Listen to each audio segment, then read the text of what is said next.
August is one of those months that many gardeners quietly write off.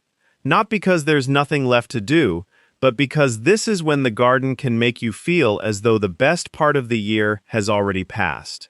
Spring's color has disappeared, summer flowers are beginning to fade, and by the middle of August, many people have already closed up the shed and decided they'll start again next year. But experienced gardeners understand something different. August gives you a planting opportunity that can make a remarkable difference when spring finally arrives. And if you overlook that window, you'll have to wait another entire year before getting the same chance. The secret is understanding which perennials benefit from being planted while the soil is still warm and the air is beginning to cool. Today, we're looking at 9 perennials you can put into the ground this August that have the potential to completely change the way your garden looks next spring. A few of them may surprise you. One of these plants can look almost completely different by the time spring returns when it's planted now. And another is frequently underestimated, until gardeners finally see how impressive it becomes after settling in. 9 plants. One important planting window. Welcome to Botanova Vines, where we don't just talk about what works in the garden, we explain why it works. If that's the kind of gardening information you enjoy, consider subscribing. Now let's begin with the perennial that can benefit enormously from an August planting. Number 1. Peony. If your only thought about peonies begins when they burst into bloom in spring, you're missing the most important part of their story. The gardeners who consistently produce those enormous, full peony flowers understand that the groundwork for that display begins months earlier, often while the garden is still in the middle of summer. Here's what makes August such a useful time to plant them. Late summer creates an ideal combination. The soil remains warm, but the air and nighttime temperatures are beginning to cool. That combination encourages the plant to redirect its attention away from producing lots of above-ground growth and toward establishing itself beneath the soil. While there may not appear to be much happening above ground, the roots are busy. The warm earth gives new roots the conditions they need to establish, while cooler nights reduce some of the stress associated with intense summer heat. But there's one detail you absolutely cannot ignore when planting a peony. Its underground buds, known as eyes, need to be positioned at the correct depth. Those eyes should sit roughly 1 to 2 inches beneath the soil surface. Plant them just a little too deeply, and you can end up with a frustrating situation where the plant grows healthy-looking foliage year after year, but produces very few flowers, or none at all. Depth matters enormously with peonies. Choose a location that receives at least 6 to 8 hours of full sunlight each day, and provide rich soil that drains well rather than remaining saturated. And be careful with fertilizer, especially anything high in nitrogen. Too much nitrogen can encourage an abundance of leafy growth at the expense of flowers, while also creating conditions that may increase disease problems. Classic varieties such as Sarah Bernhardt and Festiva Maxima can put on an incredible show once they're properly established. But if you think peonies require precision, wait until you hear about the next perennial. With this one, planting just a little too deeply can create problems before winter has even arrived. Number 2. Bearded Iris. Bearded iris has one of the most unusual planting requirements you'll encounter in the perennial garden. The instinct most gardeners have is to bury the plant in the same way they would any other perennial. That's exactly where the trouble begins. Bearded iris don't grow from an ordinary underground root system. They develop from a thick horizontal stem called a rhizome, and late summer is an excellent time to plant or divide them because the rhizome is entering a resting period. The unusual part is how shallowly it needs to be planted. The upper portion of the rhizome should remain at the soil surface, or only just beneath it. In some situations, allowing part of it to remain slightly exposed is perfectly appropriate. Bury that rhizome too deeply, and moisture can become trapped around it, creating an environment where rot can develop before the plant ever gets the opportunity to flower. Instead, create a small mound of soil, position the rhizome on top, and arrange the roots downward on both sides, almost like the shape of a skirt. Then give it the conditions it prefers. Bearded iris need plenty of sunlight and soil that drains quickly. Good drainage isn't optional with these plants. And don't make the mistake of piling mulch over the rhizome. That extra moisture sitting against the rhizome can be one of the fastest ways to cause rot. Get the planting depth and drainage right this August, and by late spring you can be rewarded with those tall, beautifully ruffled flowers. But the next perennial is completely different. It can disappear so thoroughly during summer that many gardeners assume they've somehow killed it. Number 3. Bleeding heart. If your bleeding heart seems to vanish during the summer, resist the temptation to assume something has gone wrong. It hasn't died. It's simply following its natural seasonal rhythm. By August, the plant has already finished its visible display and transferred much of its stored energy underground into its fleshy roots. Above the surface, there may be very little left to see. Below ground, however, the plant is preparing for another spring. That's precisely why August can be such a smart time to establish one. Instead of forcing the plant to behave differently, you're working with the cycle it naturally follows. When planting, keep the crown level with the surface of the soil and choose a location with rich, consistently moist soil and partial to full shade.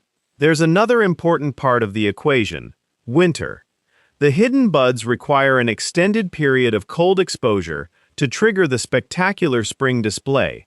They generally need around 16 to 20 weeks at temperatures below 41 degrees Fahrenheit before they are ready to burst back into growth. So don't panic when the plant disappears. That's part of the process. And because bleeding heart spends part of the year out of sight, you can pair it with plants such as ferns or hostas. They'll occupy the surrounding space after the bleeding heart retreats, making it much less obvious that anything has disappeared. But the next perennial has the exact opposite habit.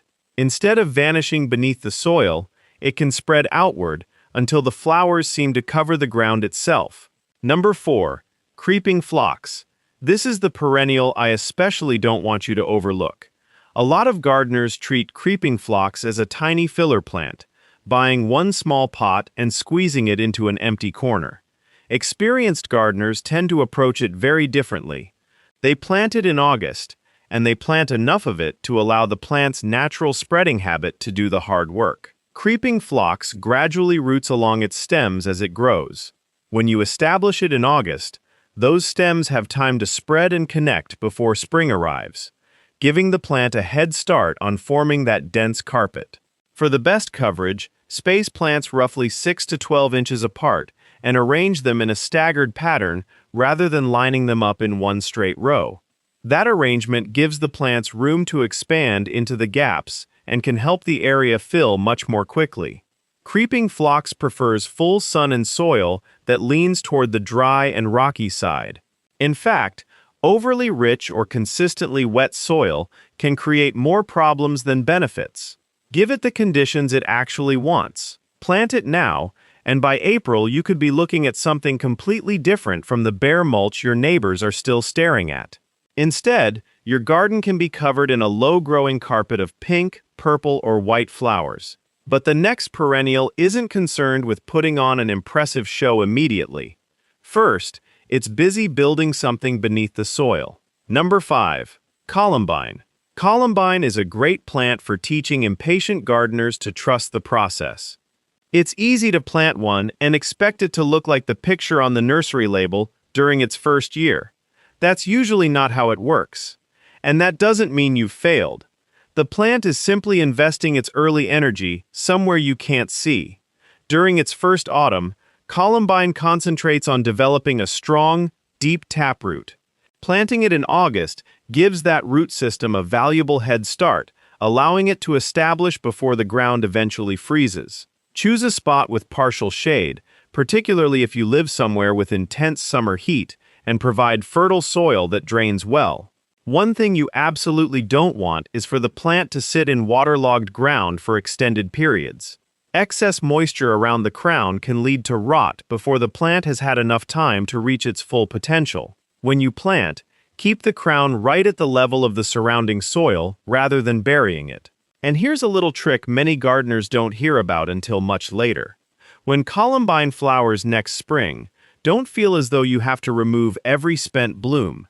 Allowing some flowers to develop seeds can work in your favor because columbine readily self-sows. One planting made this August can therefore become several plants, and eventually dozens of flowers, over the following seasons. But the next perennial doesn't care much about the conventional gardening calendar at all.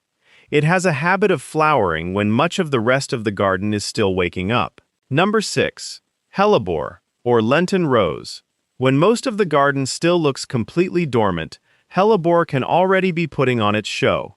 That's one of the reasons gardeners who grow them appreciate them so much. These plants can flower incredibly early, sometimes pushing their blooms through late-season snow while almost everything else remains quiet. But hellebores have one characteristic you need to keep in mind before choosing their location. They don't particularly enjoy being moved once they've become established. So August is an excellent time to choose their permanent home and get the planting right from the beginning. Consider planting one beneath a deciduous tree. During summer, the tree's canopy can provide valuable shade, while the bare branches during winter allow more light to reach the evergreen foliage below. When you're ready to plant, make the hole roughly 2 to 3 times wider than the root ball, but don't make it deeper than necessary.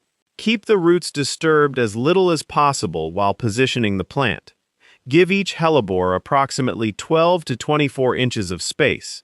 Crowding plants together can restrict airflow and create conditions that favor leaf spot, particularly when spring weather is damp. Get the location right this August, and months from now, while other gardens may still be showing nothing but bare soil in February, your hellebores could already be bringing color to the landscape.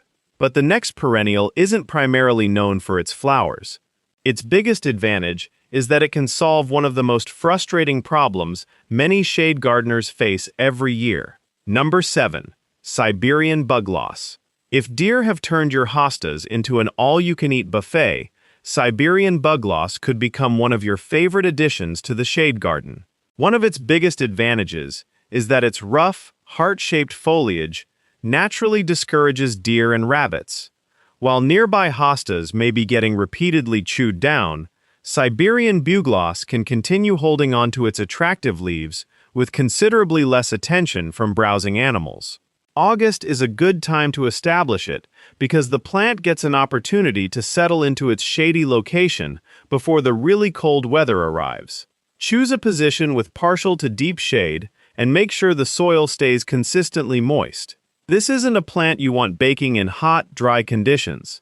If it spends too long without enough moisture, those beautiful leaves can quickly lose the appearance that makes the plant so valuable in the first place. A layer of mulch around the base can help retain moisture during the remaining hot weeks of summer and give the roots more consistent conditions as the plant establishes. Then spring arrives, and that's when Siberian bugloss really starts to show what it can do. Small, delicate sky blue flowers rise above the silvery foliage, bringing color and movement into areas of the garden that can otherwise remain dark and quiet. It's an especially useful choice for bringing life back into the shadiest corners of the landscape. Number 8. Oriental Poppy. One of the easiest mistakes to make with oriental poppies is assuming that a plant has died simply because you can't see it anymore. It hasn't.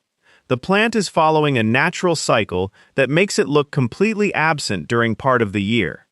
By the middle of summer, oriental poppies normally enter a period of complete dormancy. And interestingly, that dormant stage is exactly what makes August such a useful time to plant or move one. The important thing is to understand what you're working with. Oriental poppies develop a deep taproot, and once that root has become established in the ground, the plant strongly prefers not to be disturbed. So before planting, take some time to choose the right location.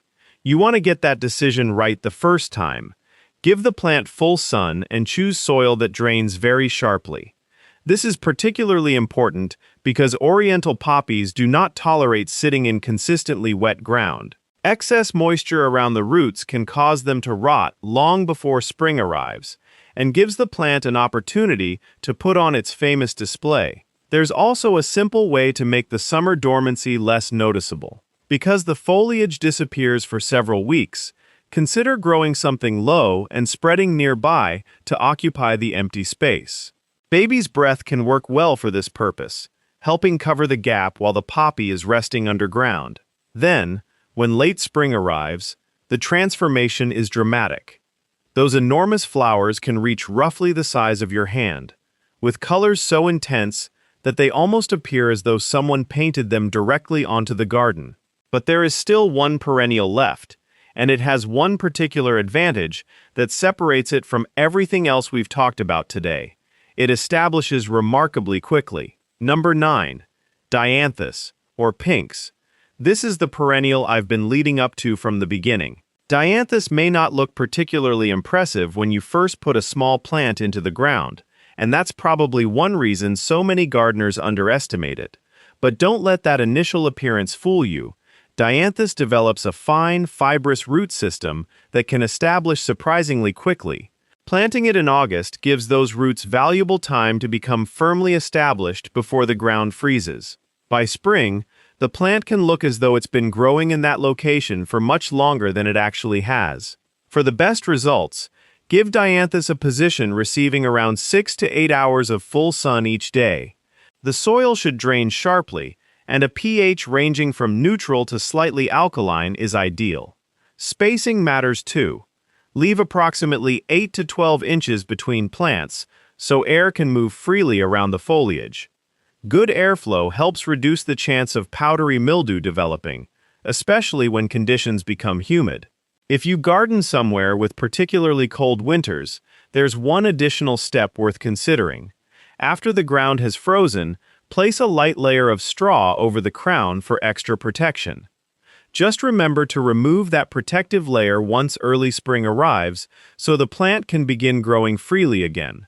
Plant Dianthus this August, and by spring you can have fragrant flowers, early season color, and a perennial that looks as though it has been established in your garden for years.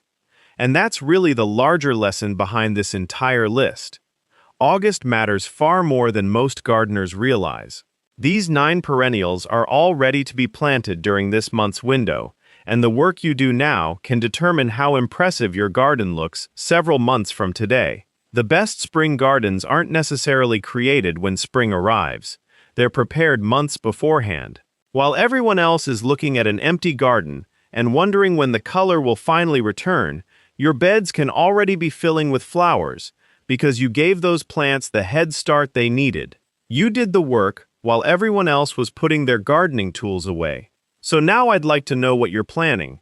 Which of these 9 perennials will you plant first? Tell me in the comments and include your growing zone as well. Someone gardening in the same climate as you could be reading those comments right now, and your experience might give them exactly the information they need to make a better choice for their own garden. This is Botanova Vines. If you want to build a garden that's always one season ahead, make sure you subscribe. That's exactly what we do here every week. Help you understand what to plant, when to plant it, and why the timing matters. Thanks for watching, and I'll see you in the next one.